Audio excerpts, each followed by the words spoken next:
So hello, everyone. I know people are probably still funneling in, but we want to welcome you to our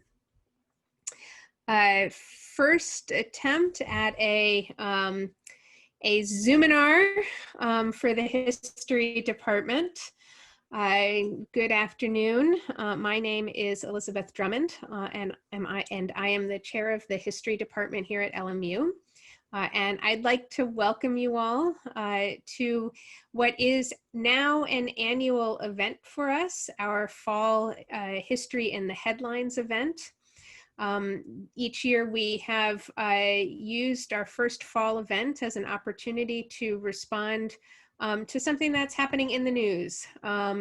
It began, the first one was in response to the events of Charlottesville in 2017.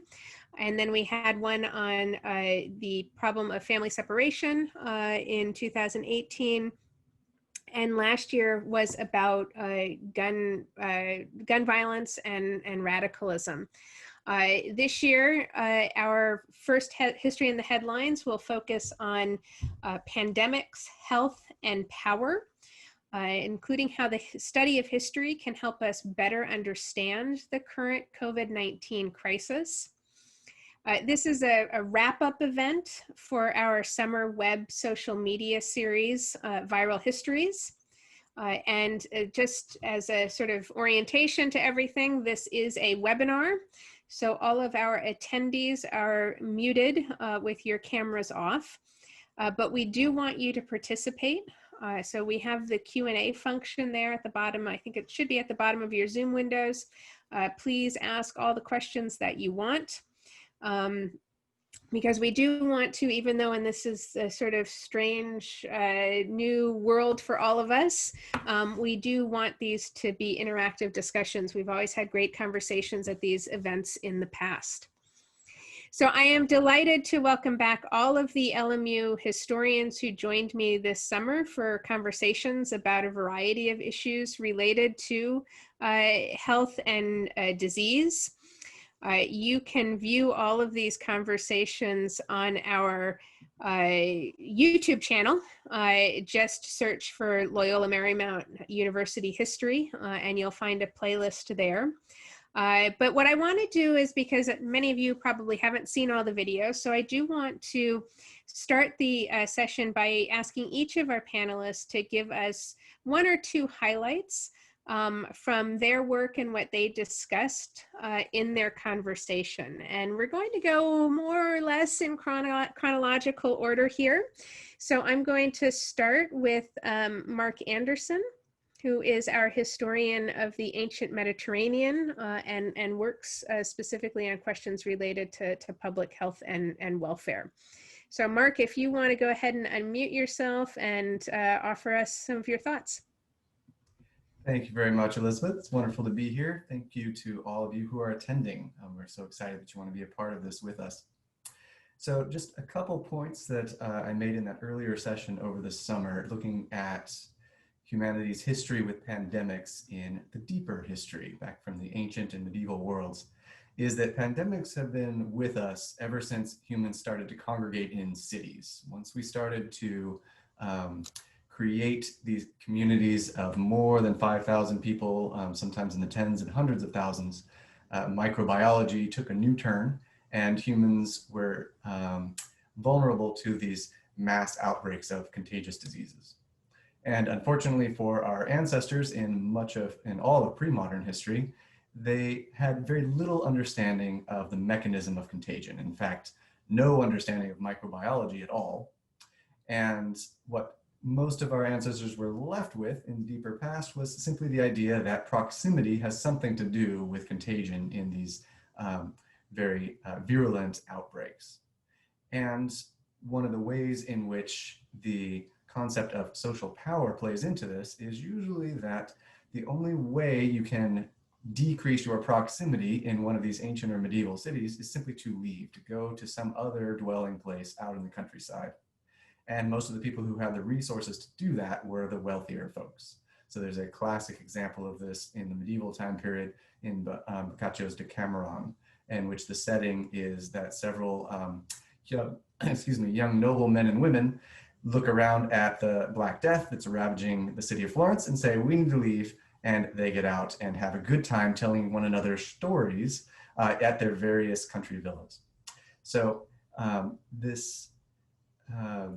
the ability to deal with these pandemics that was very limited in the past. And in fact, even the creation of dedicated public health institutions, what we would call hospitals today, comes relatively late in human history, not until the 4th century CE. So compared with cities several thousand years earlier, it's quite a recent development.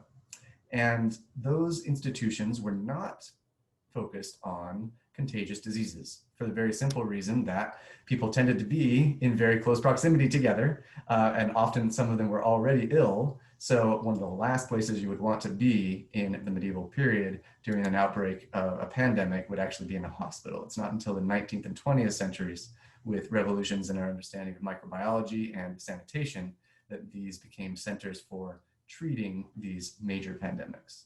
And so the thing I would leave us with is that it's really in the last couple hundred years that we've made incredible strides forward in our ability to treat pandemics.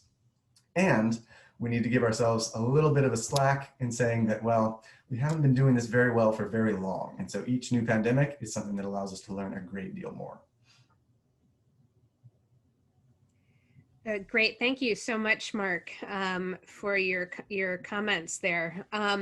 We'll next turn to Carla Biddle, who is a U.S. historian and a historian of medicine. And Carla actually did double duty this summer. She did 2 conversations with me, one about the Spanish flu and one about the plague doctor. Carla, take it away. Great to be here. And based on Mark's comments, I think I will go to talking about the plague in the 17th century next. And Elizabeth and I had a conversation about the plague doctor and his famous outfit, or quote, costume. And this is an image you might see circulating a lot on the internet. It's associated with the early modern period and supposedly physicians who wore these long leather coats and wide brimmed hats and gloves and this like signature mask that looked really beak-like. That supposedly had all these aromatics and spices in them. And lately it's kind of taken on a life of its own. So Elizabeth and I talked about doing this conversation, which was really fun, about sort of where does this image come from and what do we know about the plague doctor. And as we teach our students to do, I went to the sources. I'm not an early modernist, but I've learned a lot from them, and I looked to literature and to primary sources, and I realized that this is a much more complicated story. And plague, like other diseases in this period, was said to come from miasma, right, which was this idea of bad air, the notion of putrefaction and decomposition of animals and human waste and rotting food, all that supposedly produced these filthy vapors that could spread disease, and that was one way of explaining where plague came from.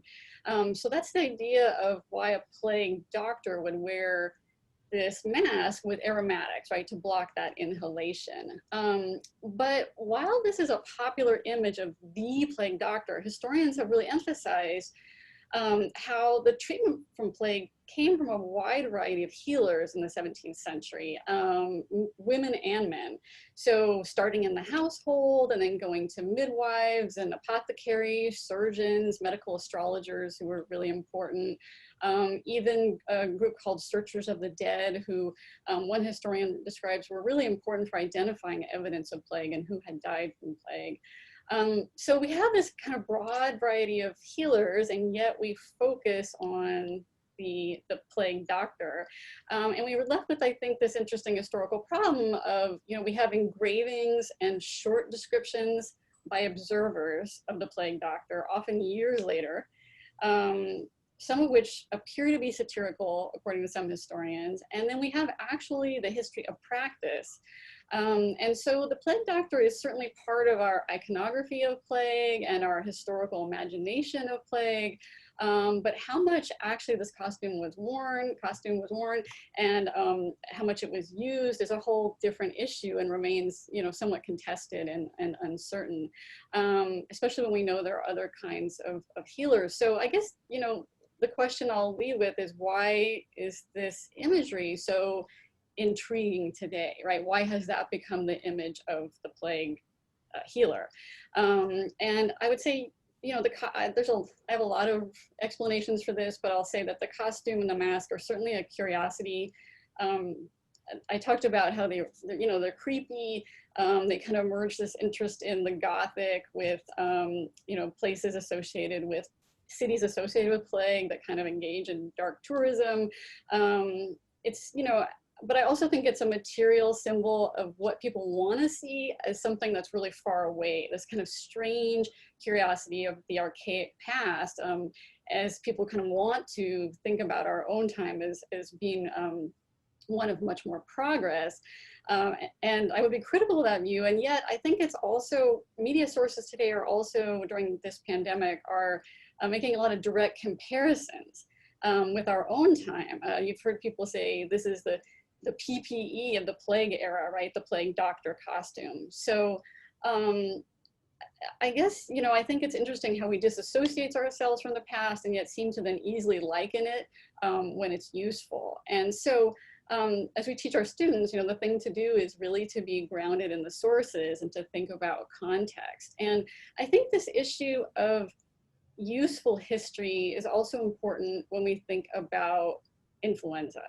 And the other conversation I had with Elizabeth was called Thinking Beyond the Flu. And in that conversation, I explored why comparisons between the 1918 and 1919 influenza pandemic are happening so often today with COVID-19. Why are these comparisons useful? Why are they used? But I also wanted to emphasize that we need to think beyond the flu and look at other episodes in history. So the 1918 pandemic, I think, is useful today because it seems to look and feel familiar. It was approximately 100 years ago, so it's kind of a convenient comparison to COVID-19 to say that. It was one that was largely forgotten in American memory until probably like the 1990s. So I think historians really have wanted to correct that, to kind of bring that to the surface and have us be sure we look at this influenza, which is estimated to have killed 50 million people approximately worldwide. It's estimated to have killed 675,000 Americans, and yet many people had not heard of it until more recently. So there are things that I think look similar that make this an important comparison. Things like visual culture.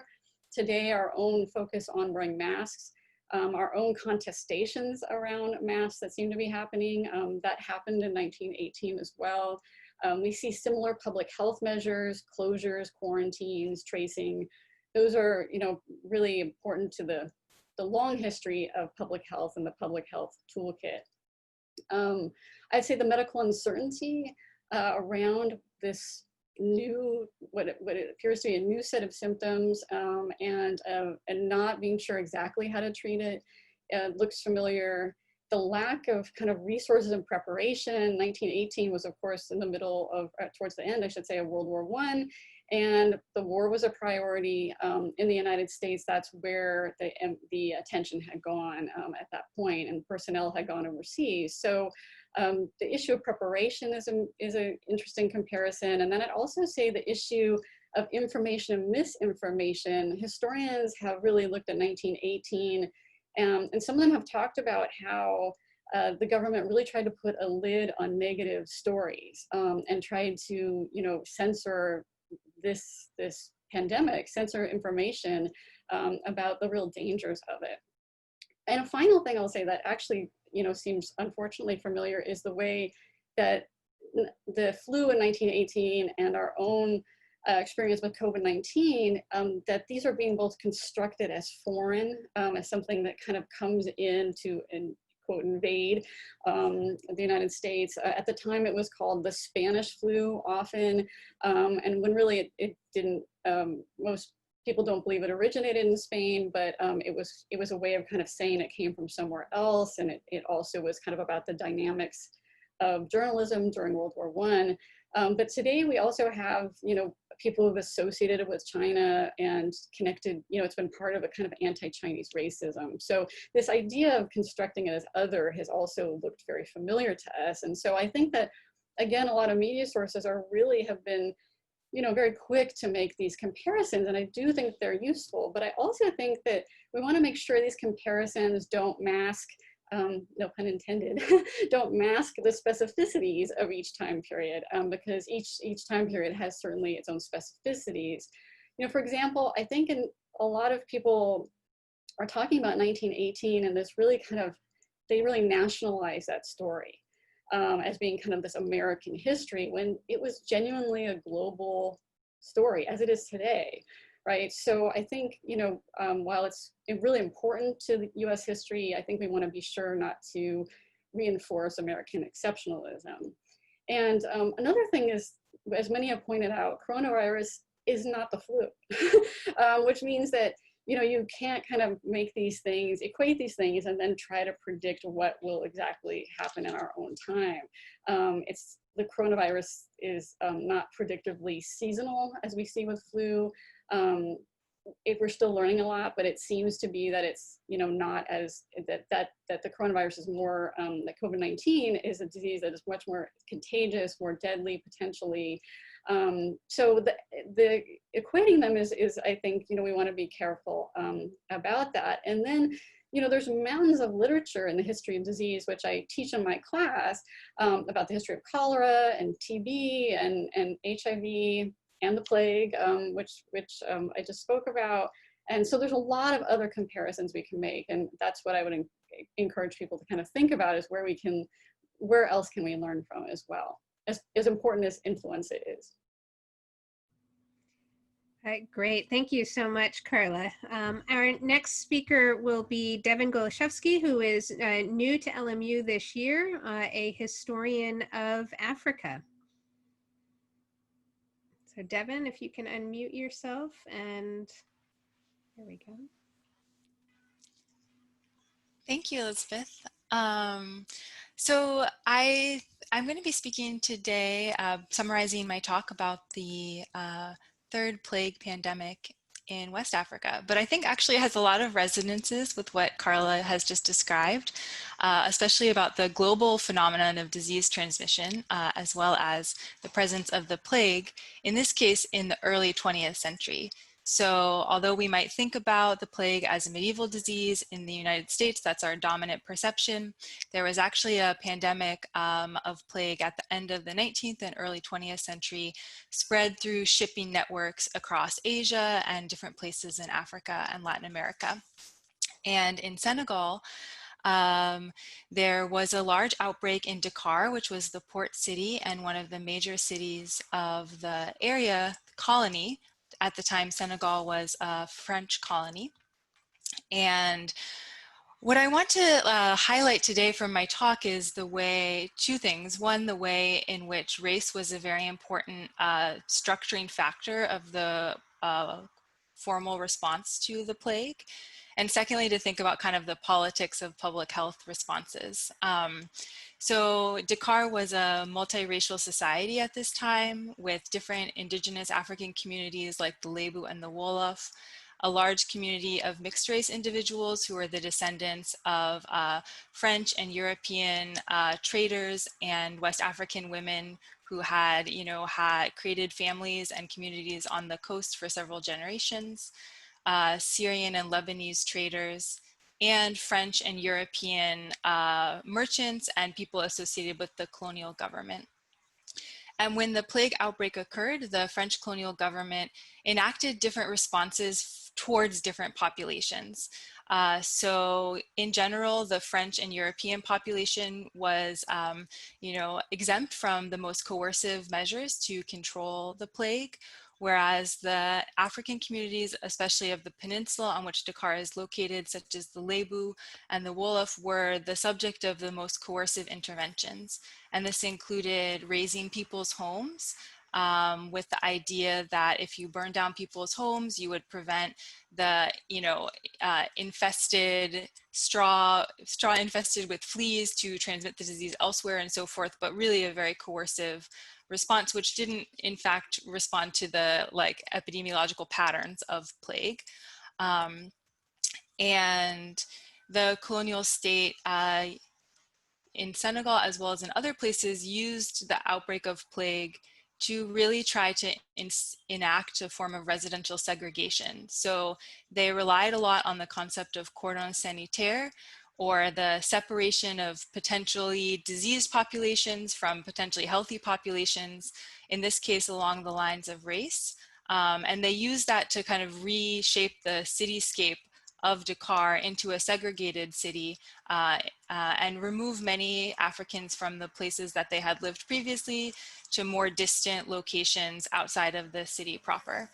And to some extent, the emphasis on the cordon sanitaire, although there was a knowledge of the process of disease transmission of plague, it did reflect a little bit this older theory of miasma and the idea that certain places and populations might be contaminated in a way that totally, didn't represent the actual ways in which plague was transmitted. It relied on a lot of racist tropes about African hygiene, lebu and Wolof hygiene practices, which were not true nor relevant to this disease. And these very coercive measures sparked a huge political backlash. So the plague the public health responses to plague led to some of the first general labor strikes in Senegal. Market women and fishermen went on strike to protest the coercive measures of the colonial state. They stopped selling their wares. This was it was like a mass political movement in protest to these coercive measures. And I think that is quite interesting, because although the politics are radically different from our own time, we're also seeing protests and counter movements against government action or inaction around health. And the politics of a colonial state enacting repressive measures on the indigenous population are very different from the politics of the United States in 2020. However, I do think it reveals the way in which public health interventions are always very deeply political. You can't escape the fact that when you're trying to respond to people's, most intimate experiences really of their own body, that whatever choices political leaders make are inevitably political, whether that sways in one way or the other. Thank you so much, Devin. Our next speaker will be Professor Marnie Campbell, who is our colleague in African American history. Thank you, Dr. Drummond. And thank you for having me. We had a really good talk over the summer, really about the history of African Americans in relation to the American health system, right? So the title of my conversation was Black Health Matters. And really we looked at things starting really with the early period, 19th century slavery and testing on enslaved women and using people of African descent, enslaved Africans, to test for medical research, and there wasn't a lot of medicine in the United States and things like that. But what could be looked at, people started looking at slave women. They started comparing, like for gynecological research, they would compare Black women to white women to see whether or not they had the same reproductive systems and those kinds of things. And then our conversation sort of went through that this is something that happened repeatedly throughout the 19th century and into the 20th century. And we talked very specifically about Henrietta Lacks and the research that is still being conducted today from her experience with cervical cancer in the early 20th century. And what researchers found was that she had cells that could reproduce very rapidly, and so they started to look at those cells and look at how certain treatments can be used in all different kinds of illnesses and things like that. And we also talked about the Tuskegee experiment, where Black men were taken in, and they were tested for syphilis, sometimes given syphilis to see whether or not penicillin would be a helpful vaccine in fighting syphilis. And so that also led us to kind of talk about a bunch of different racial disparities between African Americans and those who are not African American, and the ways in which they're treated by medicine even today in our healthcare system. And just yesterday, I'll kind of wrap this up with this small little story. But yesterday, a woman asked the President of the United States about healthcare and healthcare disparities, and she was speaking specifically about the fact that people are born with certain conditions. They're not things that happen on purpose, like because she smoked too much or anything like that. But when she goes to get medical treatment, she's often worried about the ways in which she gets treated by the healthcare workers.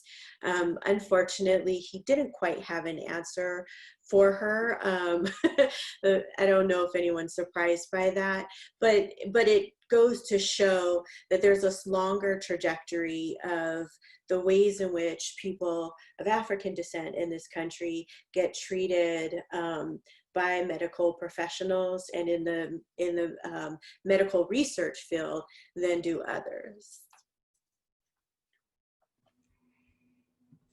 Thank you so much, Marnie. Our next speaker is Amy Woodson-Bolton, a British historian who is also teaching courses in environmental history right now. Yeah, so when we started putting this event together, when Professor Drummond was putting this together, I got really interested in how we could use COVID and the idea of a pandemic to think about environmental history. And something that I have gotten really interested in is thinking about urban history. And it's really great actually to think about what Mark was saying in terms of the long history of cities in this regard. But the way that encroachment into natural habitats has actually led to a number of recent disease outbreaks, whether we're talking about SARS or H1N1, or in the case of COVID-19. And I want to just connect that to thinking about the wildfires that are going on right now.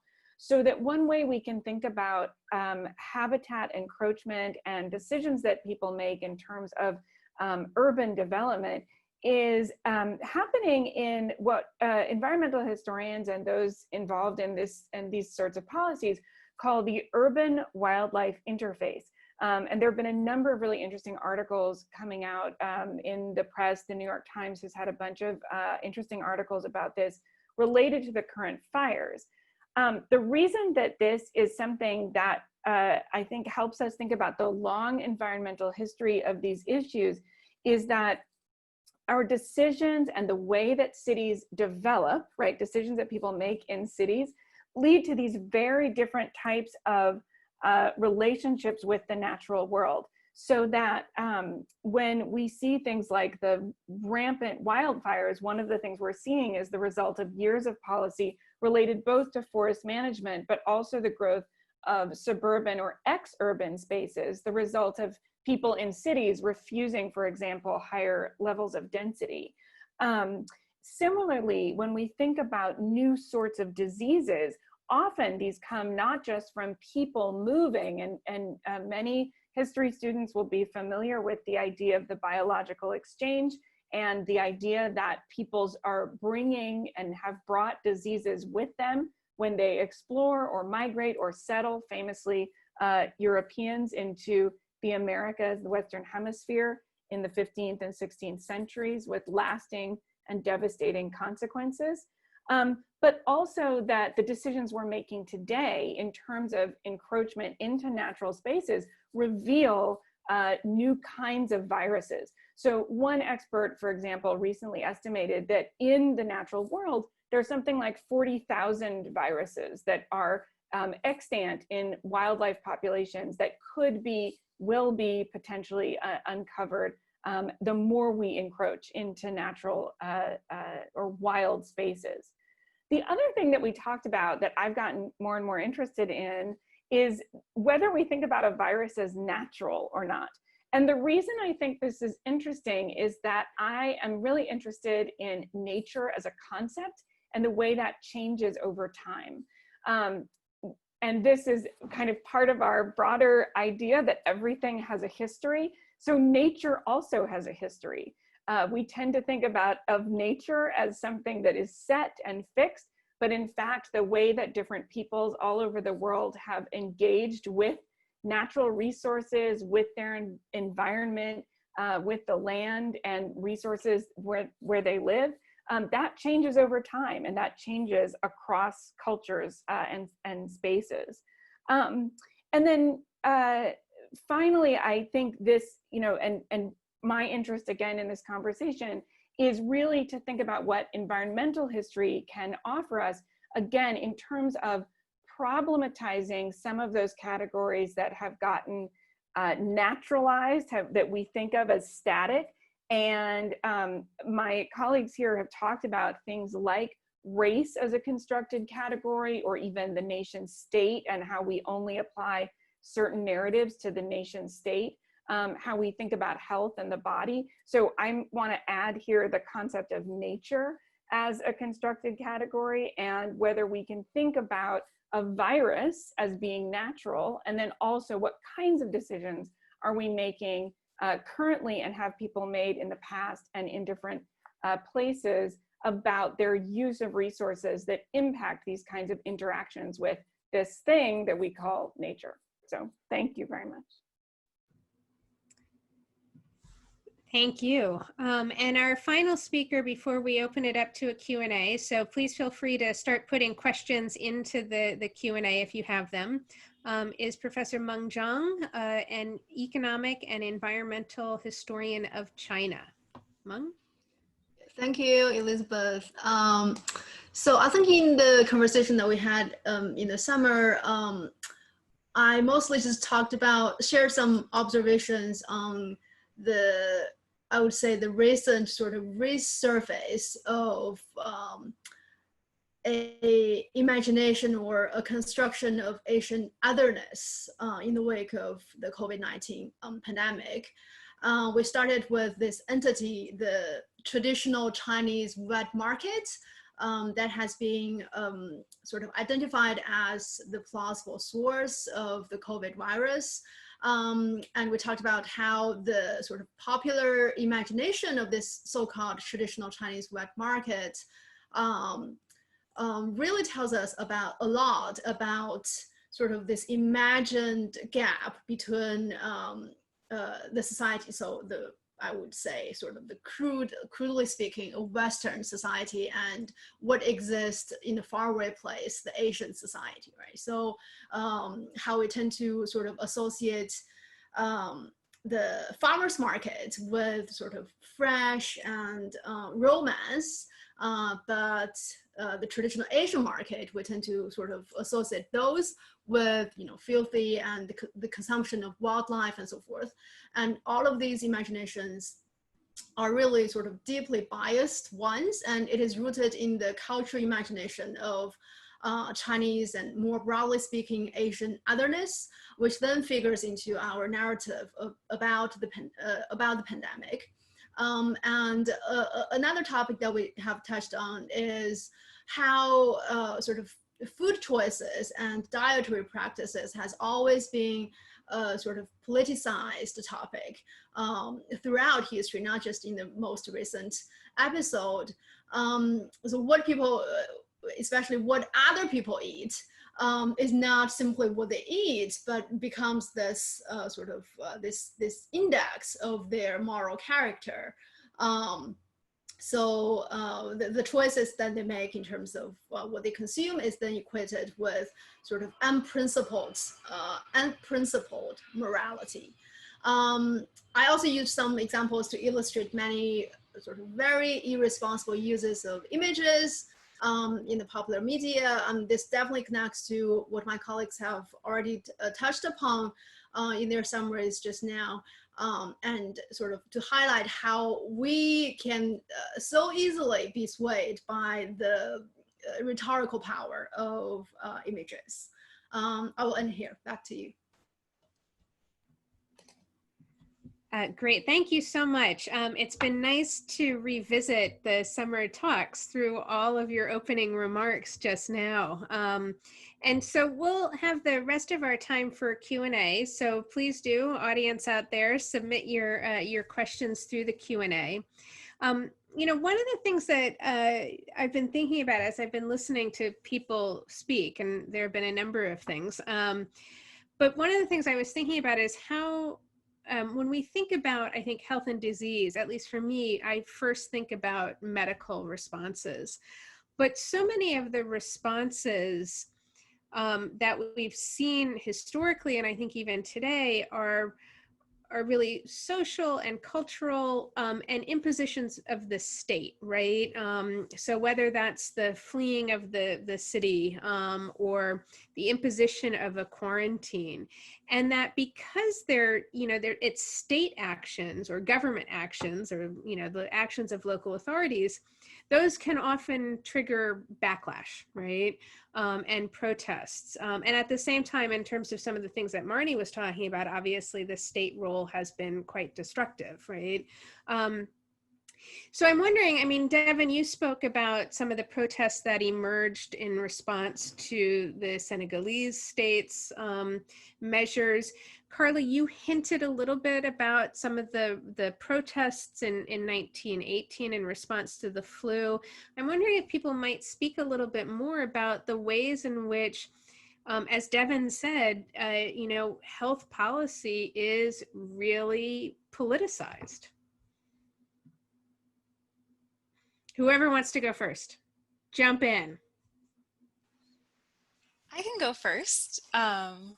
Just like deepen my description of Senegalese protests and society, because I want to just as all historians are very interested in contextualization and like thinking about the kind of minute elements of context that make certain things happen and other things maybe don't materialize. The political context in Senegal was really vital to understanding why there was such a strong backlash to state pressure. And it's not simply, I think that of course there's a logical reaction of people to the destruction of their homes and communities. But in addition to that, the cities in Senegal that were most hard hit by plague were quite unusual in the French colonial empire because they had some political representation. There were 4 towns in Senegal that were had a different political status. They were called the Quatre Communes, and the residents of those places were able to vote. They had the right to vote, including people who were African. So that was very unusual in a colonial context. And right before the plague outbreak in Dakar, the very first African elected official was elected from these places to the French National Assembly in a very contentious political campaign. And previous to that, it had been people who were French or who were mixed race origin who had been elected. So this was a pretty big shift in the political culture. And for that reason, because his campaign was so contentious, so contested by many members of the elite colonial government, elite members of the colonial government, a lot of Senegalese people felt that the public health measures were actually punishment for their political choices and their vote. And they interpreted, they observed that previous diseases like yellow fever had not caused such coercive measures.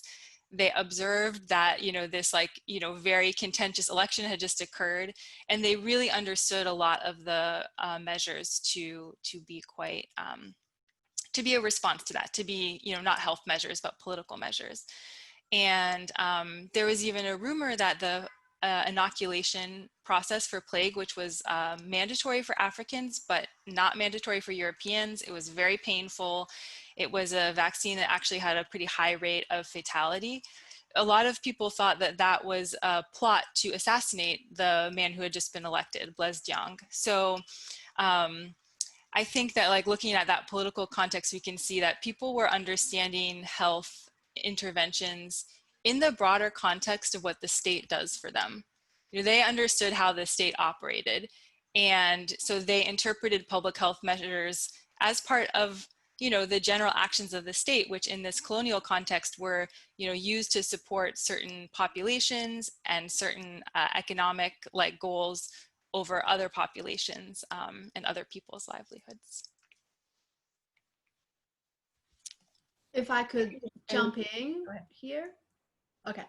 What really sort of strikes me listening to this discussion is that I think we can sort of think more from a historical perspective about the emergence of some sort of social consensus regarding, you know, what should be sort of the generally accepted scope for public health responses, right? Definitely that is not some sort of settled deal for a long period of time, right? A lot of these, what we now consider as an international consensus has been a very recent development, right? So I think historically, you know, when people deal with disease, how they think about disease, how they think about whether a disease can be cured, and who should be responsible for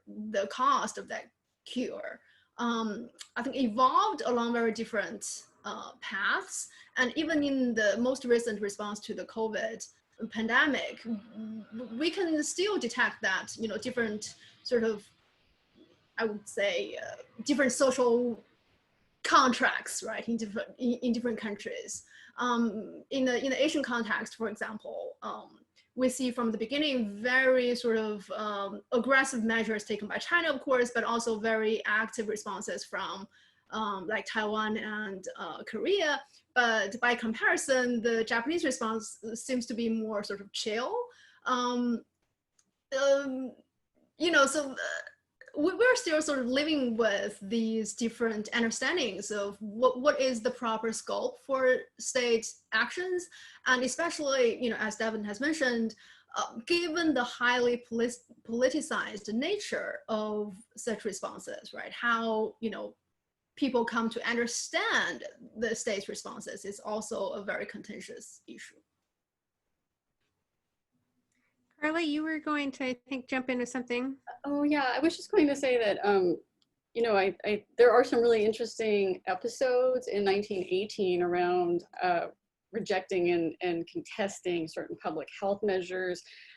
There's a mask mandate in San Francisco that many people don't like, and there's anti-spitting campaigns. There's that people are resistant to closing businesses. So some of this, like, again, kind of sounds really familiar to us, but you know, to build on what Meng said too, I mean, I think that it comes from, in the history of medicine and science, we think a lot about the long-term history of, you know, the expertise, right, and authority, and how those are built over time and kind of constantly being contested to a certain degree. And while I could talk a long time about that, what I think has been really striking me lately is about how, you know, this issue of public health authority. And so I think there is a temptation today in media sources today, just look at the science, right? If you look at the science, then you will know the truth.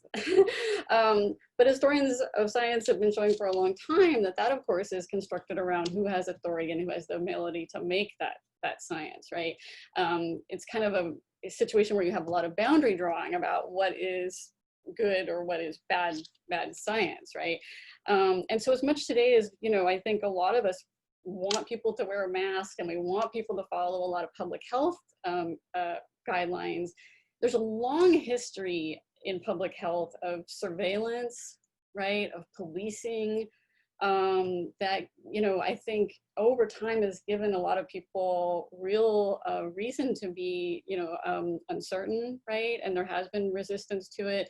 But just to build on what Devin and Mung have said, I think that, disease is politics, right? Even however you describe it, and we can see a lot of that, and how people decide what disease is and what is legitimate therapy or not, and who's well and who's not. These are a lot of great examples of that. I wanted to actually, and I'm seeing some questions come in, which is fantastic, because I want to make sure we get to those, but I just wanted to give an example from British history that fits in so perfectly with these, with what we're talking about, because in 1869, the British Parliament passed something known as the Contagious Diseases Act, and it really fits in with what you all have been saying in terms of the power of the state.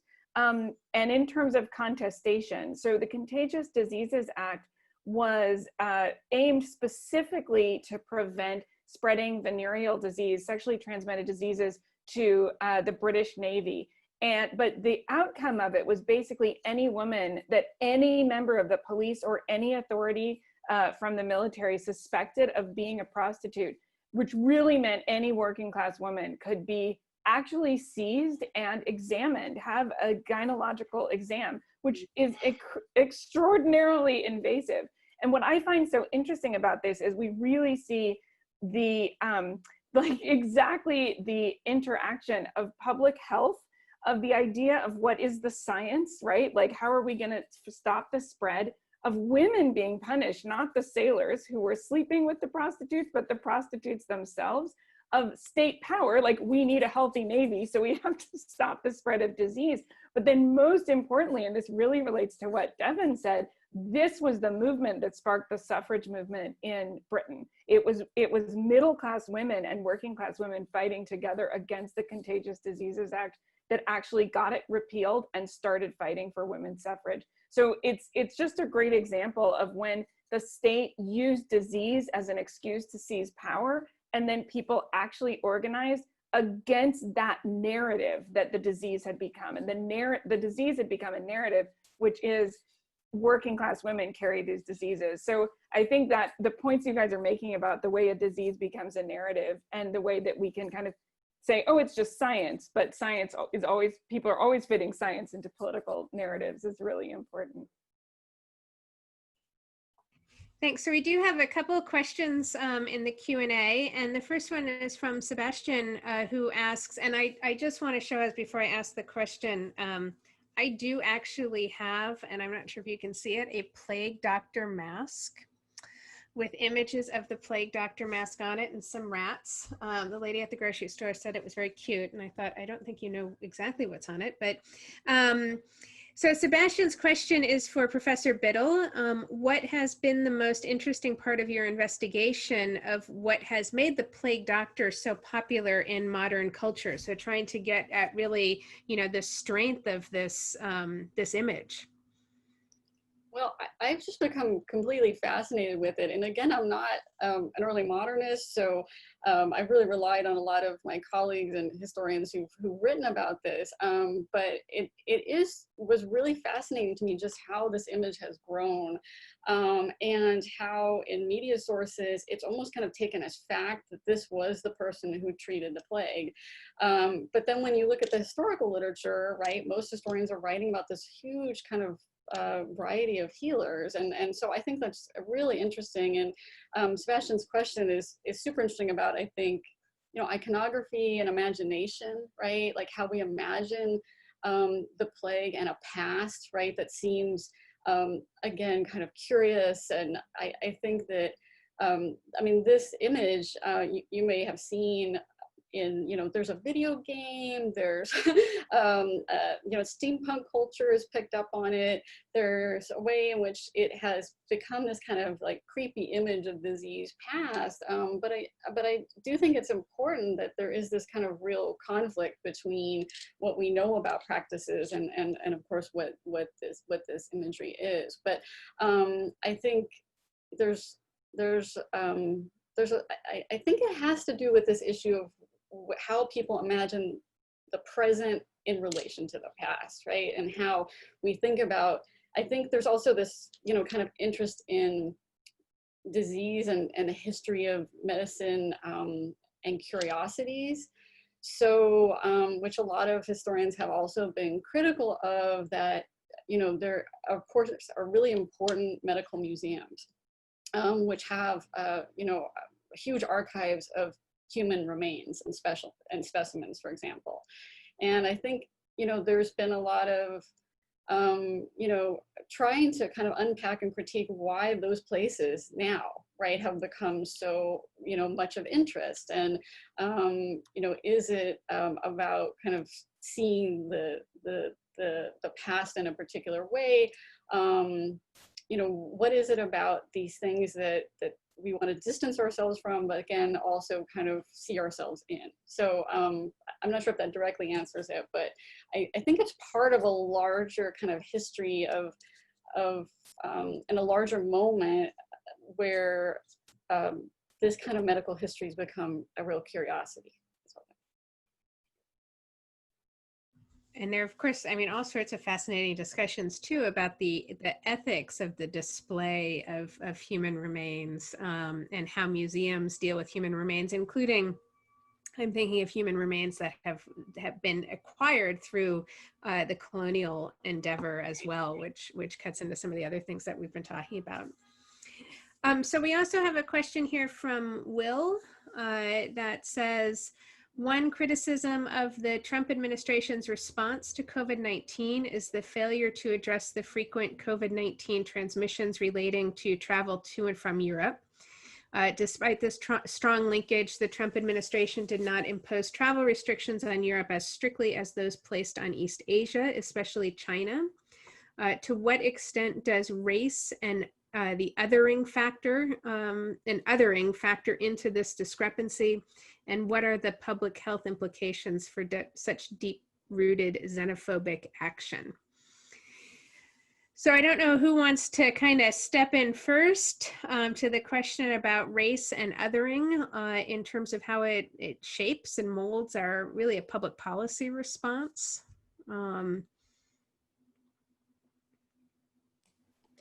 Well, I guess I'll go ahead. And this is, this is a perfect example of how this has happened historically. We're seeing it all play out. Even just before we came to this event, President Trump was giving a press conference, and he triples down on, he says to the media, you call this, COVID-19, but I call it something else. And he's constantly referring to it as the China virus, so the virus that came from China. And so he has, I don't want to say created, but recreated a further othering of a particular group of people so that they can be scapegoated for this virus. So there's someone to blame this on, which helps him because of it's getting real political right now. It helps him because he's trying to maintain the base of people that he would like to vote for him. So they come from a particular category of the country, particular racial background and ethnic background, and even class background, all of those things socially constructed as well. But the way that they can maintain that and the way that the power structure can be maintained is to create things about people of different backgrounds. I'm trying to be very careful as I say this. Create things about people of different backgrounds so that you can really try to hold on to and maintain your own power structure. And so for Donald Trump, it looks as though we can, he can do this by tying patriotism and things like that into whiteness. And so the one group that particular base has gone after in the recent years has been those of Asian descent. And I don't know how many people follow or keep up. I was just talking to my students about this the other day. about how they were talking about Asian Americans, not Asians, but Asian Americans are now the privileged, right? So there's no such thing as white privilege. This goes back to Bill O'Reilly. And so if Donald Trump and others can focus on these different groups and sort of say, okay, well, you have these Asian populations that are coming in, getting the education, taking the good jobs and all of that. So that's really infringing upon whiteness, particularly white working class sort of ideas about their connections to power. So by connecting this virus to China, that also does that for him, right? So this is a real, it's a real problem of this country. The last election, it was about immigration and people from south of the border, particularly Central America. This election is going to be a sort of white versus those of Asian descent, particularly from China, and those who are of African descent, African Americans specifically, with all of this Black Lives Matter, protesting police brutality and those kinds of things. So it's a lot larger in terms of constructing this racial hierarchy, but in order for Trump to make people believe that white working class, non-college educated, mostly men have all the power, and for them to try to maintain the idea of power, this is what's happening. And unfortunately, that's creating larger problems for people from other countries who are non-white. That's, I guess I've said probably too much at this point. Meng, I think I saw you also wanting to jump in. Yeah, I just want to say, I totally agree with everything that Marty has commented on, and I just want to add that. So an outbreak of COVID-19 is a perfect sort of reminder that we all just belong to the same species, right? So the imagination that different sort of racial and ethnic groups are so different from each other is just a sort of human imagination of difference that does not exist in our genes, right? So you cannot be immune to a disease that might start in Asia or in Africa. We will get it, and also I think it also reflects sort of people's imagination of distance, right? So for example, from LA, it takes exactly the same number of hours to fly to Beijing and to fly to London, but somehow people feel like, Europe is very close by while Asia is, this faraway place, and what happened there is not going to affect us here. So I think this sort of mindset also help us sort of understand the slow response taken here in the United States in the early months of this year. And it's not just COVID-19, right? Previously, people think of MERS as just a Middle Eastern one, right? That will not affect us. So we see this attitude sort of emerge once and again, only to our detriment. Could I just add something? Because I think another part of the context is the trade war between the United States and China. And I just wanted to comment that kind of historically, what really struck me when you both were thinking, when you were just speaking, and hopefully thinking at the same time, is that, and clearly you were, this kind of process of othering, and yet the total interconnectedness of our global economy, which has been true for a very long time, but also the way that people are happy to take products taken, let's say, from China, and yet other the people of China, or really emphasize the distance or the difference in Chinese culture. And a lot of the discussion about Chinese products and the kind of, this kind of idea of a flood of imports, and especially a flood of cheap imports. What's interesting is that the way that people in Britain talked about products made through industrial processes in the 19th century in Birmingham was exactly the same. It was cheap Birmingham stuff. They would talk about Birmingham as the toy shop of the world, meaning they just made this like industrially produced cheap stuff that of course you know, they thought many people saw as a threat to artisanally made products. Later Japanese products got othered in that way, German products, and now we see it with Chinese products, the kind of idea of cheapness and mass production. But it's interesting that of course our economy also depends on that, and on those resources, and on that the kind of movement of cheap and often unregulated labor and unregulated environmental kind of without environmental regulations, the kind of cheapness that we associate with products.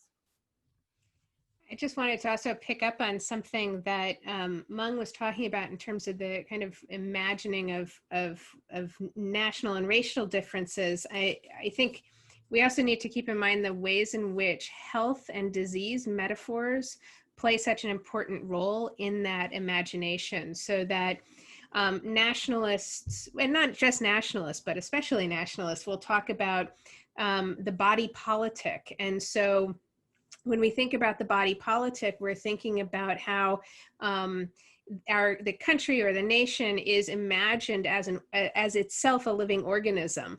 And so the health of that body politic or that nation, and often the regeneration or degeneration of that nation, is a prime concern. And the threats to the national community get imagined in terms of disease quite frequently. And so I certainly see that in my work on German and Polish nationalisms. You see it with the Nazis in terms of a lot of the rhetoric that they used to describe Jews. And so when there are then diseases that come up, it's very easy to pull that sort of disease into that rhetoric about the other, and the us versus them dynamics that happen. But I also wanted to pick up, just thinking, as I'm thinking about kind of analogies and metaphors, I mean, Amy used the example of the language of a flood of products. And of course, that's a metaphor coming from nature. And Amy talked a little bit about, and when she was talking before, about how certain things get naturalized and essentialized. But I also think there's this idea about how, and this picks up on something that Meng was talking about, how things get naturalized also in very value-laden ways, so that we also naturalize how certain types of nature are more primitive than others, and those types of nature relate to also national and moral characteristics, to get precisely at some of these ideas that Meng was talking about. And I'm playing with that a little bit, and I'd be interested in sort of hearing a little bit more about these, how we can kind of think about politics, nature, disease, humans, animals, all caught up in these sorts of ideas. Well, one of the things that I just loved, Meng, I really loved your, Professor Zhang, sorry, I should say. I really appreciated the attention you paid to the difference between the rhetoric of wet markets versus farmers markets, because I actually hadn't known that. And so in Professor Zhang's talk, she talked about, you know, the fact that in reports about the markets where COVID allegedly arose, it was in these exotic wet markets where wildlife was being sold, and images that were from Indonesia were often linked to this. I just found that fascinating, and I did not know that the term wet market really just referred to a Chinese farmer's market, which is really interesting. The other thing that I talked about in our summer conversation was the formation of national parks. And so one of the things I think is interesting that I've certainly thought a lot about, and that my students actually will be reading about, I think partially thinking about tomorrow, is the formation of national parks and national power, and what nature we preserve. And again, kind of thinking about, well, diseases are natural, but we don't think about that as something that is the good nature that we want to preserve. We often think, and historically over the last couple centuries, have wanted to preserve landscapes that have particular meaning associated with them. And actually you see this also in China with the setting aside of Manchurian lands in the 18th century already. So it's interesting to kind of think about what lands get set aside? What species do we want to save? Environmentalists often talk about charismatic megafauna. So I think maybe like save the pandas is like the opposite of how we feel about COVID, right? Like there's some kind of spectrum or continuum. But again, we can think about those, you know, again, understandably, but also how are those categories fitting into narratives? How are we reinforcing them? How do they get constructed, and how do they undergird a sense of identity, or especially national identity, associated with specific state policies? I'd love to add on to that, because there's another way in which national parks can intersect with this idea of disease, which is that in East Africa, especially, many of the wildlands that the British state preserved as these parks that are now safari parks were places where the population, human and like herd animals, livestock, had been decimated by disease a few generations before. So they were places that appeared in one way to the British colonial power that didn't represent their longer history, but was the product of the devastating effect of disease in a particular moment. You know, both human disease and also rinderpest on certain livestock animals like cows.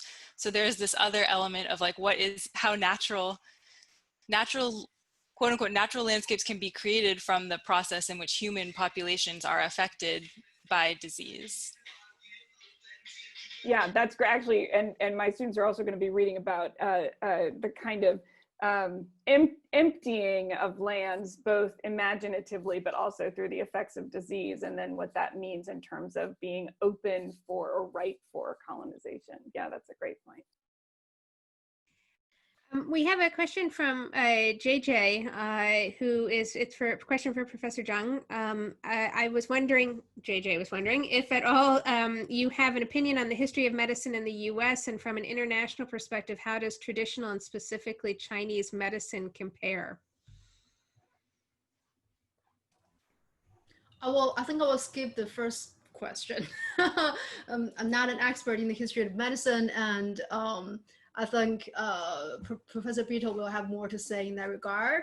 But in terms of sort of traditional and specifically Chinese medicine, I just want to highlight that sort of this conceptualization of a traditional Chinese medicine is also a very recent phenomenon. It only sort of came into the form that we understand now at the turn of the 20th century. So before that, there is no one unified Chinese medicine, right? There are, many different schools that emphasize on different things. They certainly share some sort of basic understanding of pharmacopoeia and, the mechanisms of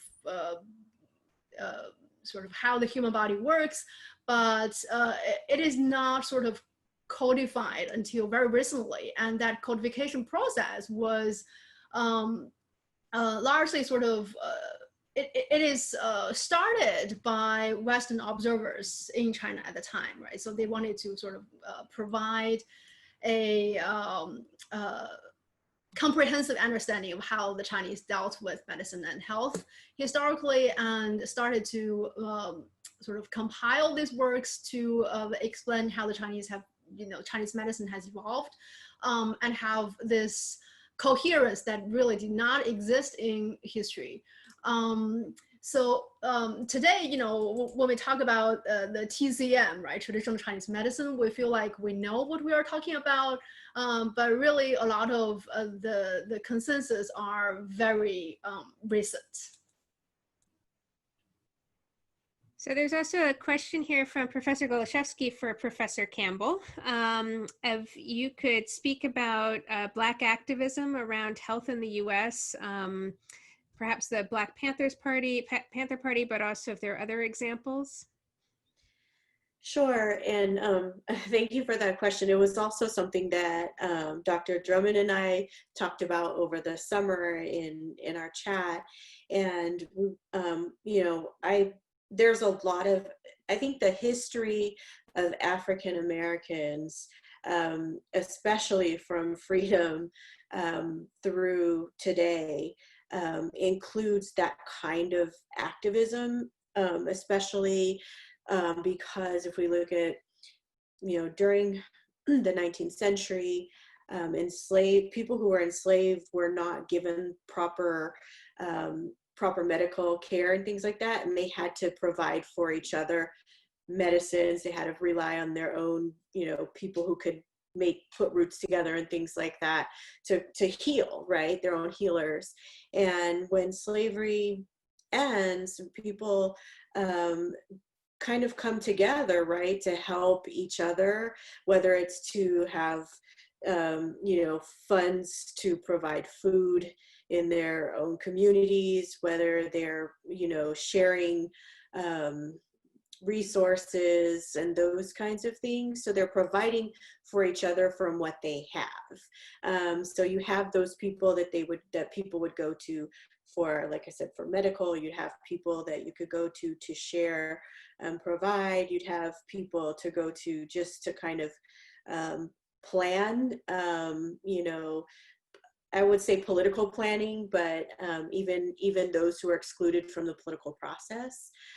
So we see a very good, kind of way that African Americans are organizing together, even outside of the traditional kind of processes. And then we see it again, the Black Panthers are very, very good about providing for the community in ways that that's very organized, providing education, providing basic health care, providing ambulance services to take people to and from the neighborhood to the hospitals, providing food, right? Creating food banks. And we're seeing a resurgence of that now through a lot of different organizations, some that are still connected to Black Panthers, but also through Black Lives Matter and things like that. So we're seeing a lot of different parts of the African American community in different parts of the country coming together to make sure that the community needs are both met and being represented. And so, I think one of the kind of best examples really was the Black Panther movement, because we hadn't seen something so organized until then. But I'm so impressed now by the ways in which the group Black Lives Matter has come together to do this for the community, and they are providing fresh fruits and vegetables and fresh foods to the community, and they're advocating for all kinds of things. So, I mean, most of us sort of know the Black Lives Matter movement just through looking at police reform and those kinds of things, which is also, a public health issue for the Black community as well as others. But we're seeing them so meticulously going through and figuring out what the community needs, what the Black community needs, and how they can help. And so much is coming back to this kind of communal way of life and sharing what's available and sharing resources. And so with or without the policies that could easily protect the community and bring everyone into, up to at least the same platform, we see that Black Lives Matter has really taken over and really been the providing organization for those in the Black communities and those in the inner cities to really provide and take care of each other. Thank you. Will has another question, and this might be best for Carla, I guess, if perhaps there's a short answer to it. And we'll take this, and then I've got a closing question from to bring us to an end. But Will's question, actually, he notes that many of the themes tonight have talked about race and othering and discrimination imposed through policy at the state level as a response to COVID-19, and that those might also translate to the mass production and distribution of a vaccine. Do you based on your own studies from the past, I mean, and looking at these questions, do you see consequences perhaps about how a vaccine might be affected? Wow, it's a great question, Will, because I think vaccine politics has also a long history. Some of my colleagues have written, really done some really interesting work about how, the arrival of vaccine isn't an immediate cure or solution, right? That these things are very complicated. If you look at what happened with polio, it takes historically, it's taken a very long time to develop vaccines. It's also been very complicated in distributing. So I do think this is just going to be one of the questions, and maybe we should have another forum to continue it, because it's going to be something that we're seeing, and we can see the politics of vaccine production and knowledge, playing out daily, right? As we watch, especially, the president talk about it in the media. So great question. Thanks, Carla. So as a closing question to round things out, and this is coming from Professor Woodson-Bolton, and I'm going to condense it a little bit because there are actually multiple questions in there. What has, and this is to all of the panelists, what have you found most surprising in thinking about how a particular society in the past has thought about or dealt with disease? And that might be something that seems similar to us. It might be something that seems very different to us. Mark, you're the person who's dealing with the society most distant in time. Perhaps you can start us off. Sure thing. I think the thing that surprised me the most, in fact, was the genesis of my current book project on early hospitals and healthcare in the ancient Mediterranean, was just how late this came about in human development, the institutional care for the sick.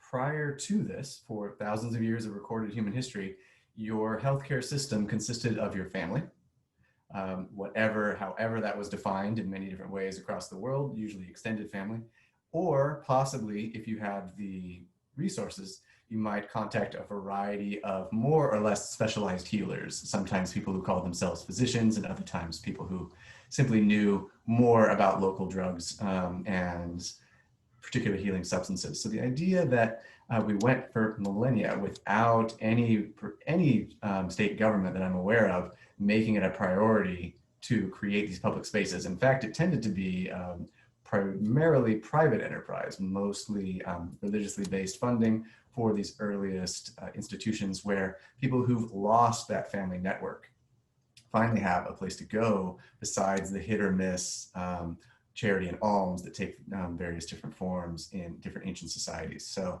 it took a long time to get going, and it was a pretty amazing thing once it happened. It caught on very fast, and you go from one to a handful of institutions to hundreds, and most likely thousands relatively quickly, even though there's been no major technological advance at all, and the type of care that can be offered in these institutions for many centuries is really still very limited. The idea that there is a warm, dry place to sleep, there's somebody there who knows something about basic diseases, can cool you off if you have a fever, and give you a few square meals, is a huge public service and a huge advancement in public health at a time period, in my time period, which is late antiquity, about the 4th to the 7th century, that's traditionally been known as a time period when there's a sort of stagnation or an apparent stagnation in technological developments in healthcare. But this is a major sociological development that I think deserves to be more well known. Very interesting. Thank you. Devin?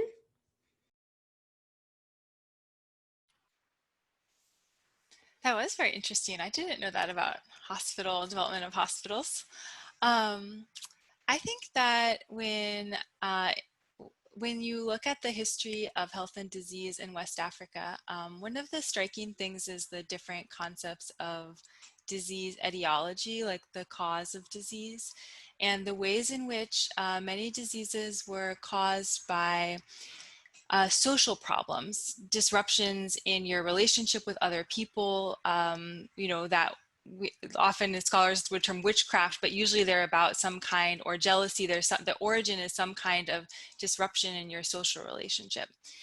And I think that's quite interesting because, you know, we are coming more and more to recognize the effect of or interrelationship of mental and physical health, and the fact that those things can be very intertwined.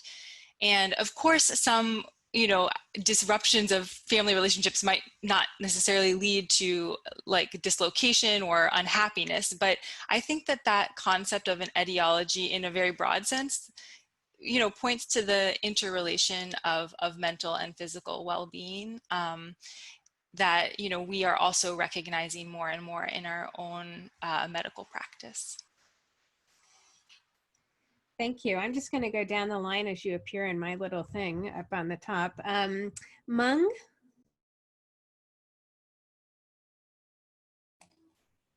Well, I would say what really strikes me is in the summer when I visited my dentist, he made this remark. So that was during the week when, you know, there is the space launched by SpaceX in the mask.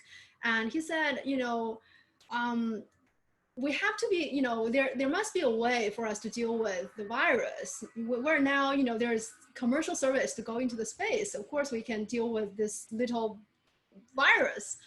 And that at the moment strikes me because I feel like, you know, in the recent couple of centuries with our sort of huge development in some fields of science, we have developed this sort of the sense of triumphalism, right? That we feel like, you know, everything should be under control and we can deal with everything. But isn't it also possible that, you know, in certain fields, we today, standing in the 21st century, is still waiting for its, I don't know, Isaac Newton or Einstein, and we're still sort of, right, in terms of our understanding of how virology works, where, you know, we don't know much, or we cannot do very well. But this limitation, when coupled with that sense of control that we have developed with modernism, is creating new social tensions that might not exist in previous time periods when people knew and were comfortable with the idea that, you know, we cannot deal with every disease. So that is sort of a new sort of direction of thought that I find interesting. Thank you. Unmuted here. Thank you. Marnie? So you know, this one's hard for me to answer because I don't see much difference in the ways in which African Americans have been treated in this nation. So I think the biggest thing for me is looking at this virus right now and looking at how much resistance there is for us as a nation to take the necessary safety precautions so that the virus eventually can, you know, die out and we can, you know, maybe get back to whatever, you know, a new normal, right? And so it's very sad to me to see that this is now playing into, I mean, obviously it's going to play into an election because it came up right before an election, but that is playing into an election, presidential election, and you have so many people who, you know, who have lost their lives, who have lost their jobs and their livelihoods because of this disease, and that we in the United States pride ourselves on being so advanced and so well off at the same time, that we won't do something for people. So on one hand, you know, that shouldn't surprise me, but it always does. And then on the other, it also underscores how badly people want power and what they would do in order to get it and maintain it. And it's at the cost now of so many people around the world, so many people in our own country, that that it's unfortunate that like this is where we're at, you know. And so I'll leave it there. Thank you. Carla. Well, actually, my comments, I think, Marnie, I really appreciated yours. And I think, you know, I too have been, you know, following for decades the way in which, you know, epidemiologists have been preparing for this moment, right? So it's really interesting to think about how unprepared we seemed, and how, you know, I need to be reminded, I teach about this all the time, right? But you know, living through a pandemic and teaching about one is sometimes a different story. In some ways, we shouldn't be surprised, right? Just in the way in which the political contestations that have emerged around something that many thought we were prepared for. But I would say, you know, one of the biggest surprises is actually how relevant my field has become. Suddenly I've been thinking about disease for like, you know, a really long time, and it's really exciting, and I think really, you know, good that the history of medicine and disease is becoming part of this larger like historical narratives, right? Whether those be national or international, that that we're all talking about it in this way.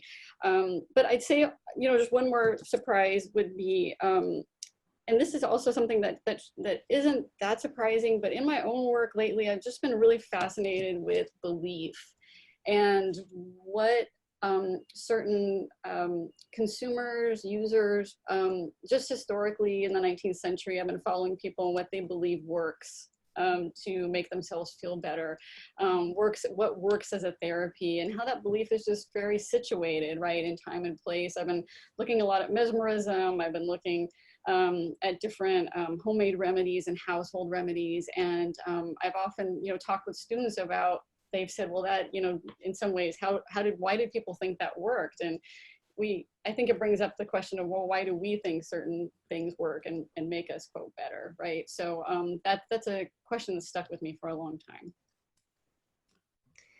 Thank you. And Amy, it was your question. So what's been most surprising for you?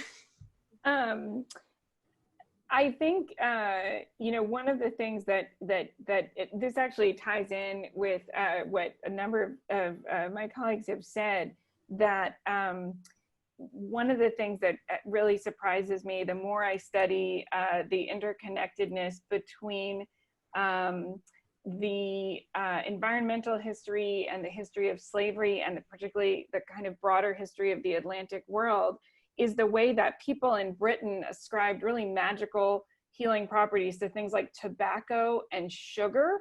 So for a long time, sugar was the most popular toothpaste in Britain in the 17th century and into the 18th century, which of course now, like, sugar is not what you should be spreading on your teeth, right? Tobacco became, just like any possible use of tobacco, like you're feeling poorly, sit in a room filled with tobacco smoke. You are, you know, eat tobacco, chew tobacco, like anything you could think of to do with tobacco, they did.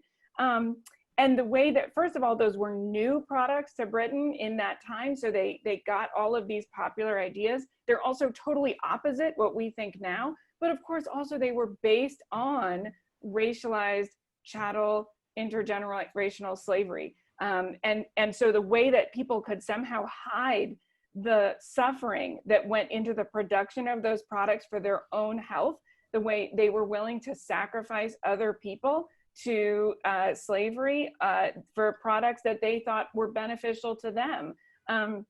I think that story is just completely fascinating, and it also ties in with so many of the issues that we're still dealing with, and it helped create, of course, the world that we're living with, the legacies of all of that today. So it's like, even though we've been able to change our ideas about what tobacco and sugar do, we're still in that economy. We're still in that that kind of productive capacity where we hide the true costs of things. And of course, we're still living with the racial and the racist systems and the systemic racism that whole system and that whole economy produced. So that sounded like a really depressing answer, but I feel like historians are so depressing these days, right? But I also think, again, what I always tell my students is like, humans made these things, we can undo them. So those were some of the most surprising things that I've learned, but also hopefully both offer perspective and a chance for us to think about our own role in all of these legacies that we've inherited. Thank you very much. And thank you all to all of our panelists and to all of you out there tuning in. I do just want to highlight that our next event will be on Monday, the 19th of October at 2 p.m. And that's going to be an event about the history of punishment and prisons, which will be very interesting, I think, although probably equally as depressing in some ways. So we are historians, and history, everything does have a history, and we're more relevant than ever before. But thank you all, and thank you for joining us on our first webinar experiment, and thanks to Jeff Henline for setting this up and sticking around with us and making sure that we didn't get too glitchy. Thanks, and hope to see you next time. Bye-bye.